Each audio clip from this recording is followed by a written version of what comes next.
All right, hey guys. Not too long ago, Lost Hours from Reddit, I think he runs Tactical Gear, that subreddit, hit me up and wanted to work together on a video to help people get into quality gear for less than like the hype game type market. All right.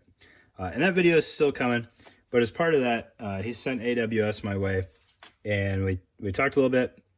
And long story short, I now have a lab belt, which the lab belt has confused me for years. So I want to go over how that works with you, just so that everybody understands it.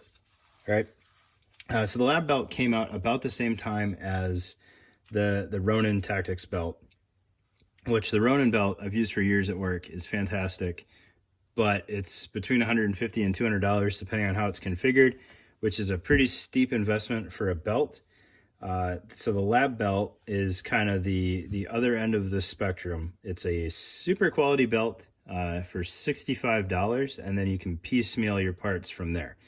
All right, so to my knowledge, AWS is the OEM for the Ronin Tactics stuff. So you are getting essentially the core of a Ronin Tactics belt, and then you can build it from there. All right. But what I wondered was these lab panels, which add the MOLLE to what is otherwise a pretty standard scuba webbing type belt, how they worked. The AWS website over the years has been hot garbage. They've stepped up their game recently.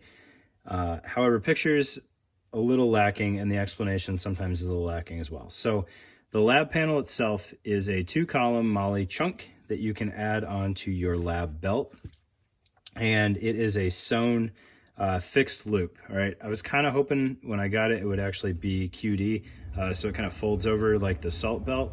However, it's not. So pros and cons, this is not going to go anywhere once you have it on your belt. However, if you want to adjust something that's, say, over here, you want to add MOLLE over here, and you have your pistol on the right hand side, or you set your belt up backwards, however that works, you've got the running end on the wrong end, you got to take everything off the belt to get a new lab panel on there. All right, so it's not QD. You're not going to quickly configure these things. All right, but the lab panel itself has loop Velcro on the inner face, and then this rubberized material on the outer face, and that engages with the hook Velcro inside the belt. And then it has its own hook, so that'll engage with the inner belt. All right, so to get this on, you're going to need some sort of a tool. I've had decent luck with like Tyvek's envelopes and lining those in there. Metal rulers work exceptionally well, but they get a little long for the task. A chunk of Tigris would be awesome, but that's how you get that on there. So you need to have something in here to kind of cancel out that Velcro, and then you slide it on to the running end of the belt. All right, so looking at this bare portion here, we'll slide that on there, and it's a pretty well fit pocket there. Once you add the bulk of the Velcro, not even accounting for how it actually attaches, it fills up that space really well. The lab panel doesn't move vertically at all, and then you add the Velcro on there and it is rock solid. All right, so that's how the lab panels work. They just slide on wherever you need them, and then you have MOLLE right there. So, you know, if you've got your holster right here and you want something immediately behind it, you can butt that lab panel right up to your Safariland drop panel, or if you're still doing something with like a goofy nylon loop, you can put it right there, and you don't lose any MOLLE. All right. Additionally, AWS has pretty good information on the website about how many lab panels you can fit based on the length of your belt. So that you don't like go extra hard and buy like 12 of these and you can actually only fit 8. So they have good information there. Recommend you check it out. All right. I don't remember how much the lab panels cost, but you can buy them in groups of 1 as far as I know. So you can piecemeal however many MOLLE loops you need on your belt. Because a lot of stuff still works really well on just a bare belt. You can make MOLLE work on there pretty decently depending on the pouch. So you may not need as many of these as you think. All right, so that's the lab panel. And then the part that really confused me was the corresponding lab belt IFAK. All right, the pictures on the website, now that I have one in hand, are not bad. It's just the explanation is a little odd. and I don't think they actually show it mounted to the belt anywhere, so I was a little confused on that. The number one thing was, does it really dangle the way it looks like it does on the website? And the answer is yes. I tried configuring this so that these were on the back side, and then this kind of just folded over the top of the belt, and it really doesn't work. You have to have it dangling like this. So I was confused why I would want a dangling IFAK, which is really built to be a 6 o'clock IFAK based on the dual pull handles. And brainstorming that, one of the only reasons I can come up with for personal use is the explosive ops gear charge pouch that's designed to go on your belt really also only makes sense in the 6 o'clock position. And in theory, I could run that on top of this IFAK, so I don't lose the ability to have a 6 o'clock mounted IFAK like a 9022 and the charge pouch at the same time. I'm gonna play around with that and see if I like it. I don't know. This dangling seems a little odd to me. In the vehicles, it might get in the way. I'm not really sure. It's not gonna flop around too much because it's an IFAK and it doesn't weigh that much. It's just odd to me. All right. But these little fold over pieces here, according to AWS, are MOLLE compatible. You can see the one column here and then the column on the face of the pouch. And I did test that out. I put one of their flashbang pouches on here and it lined up just fine. It mounted just fine. The tuck tab was in there. Everything was secure. They also say that this spacing is designed to fit a lab panel in between. And that's also true. The only thing that I don't know 100% at this point is if a true 4-column pouch would play well on here, or if you had like two column pouches on here, because you can see the MOLLE spacing is a little off. So I don't know how well that would work, but most 4-column pouches, you really just need the outsides. And then if you wanted a 2-column pouch in the middle, you could do that just fine. So again, I don't know 100% why you would want to do that, but it works. All right. Looking at the actual sleeve here, the front side is standard Cordura. The back side is tweave, so all of your stretch for securing the insert comes from the back. All right. So that, I believe, is $25, and then for another $25, you get the actual insert. So $50 IFAK is not super expensive.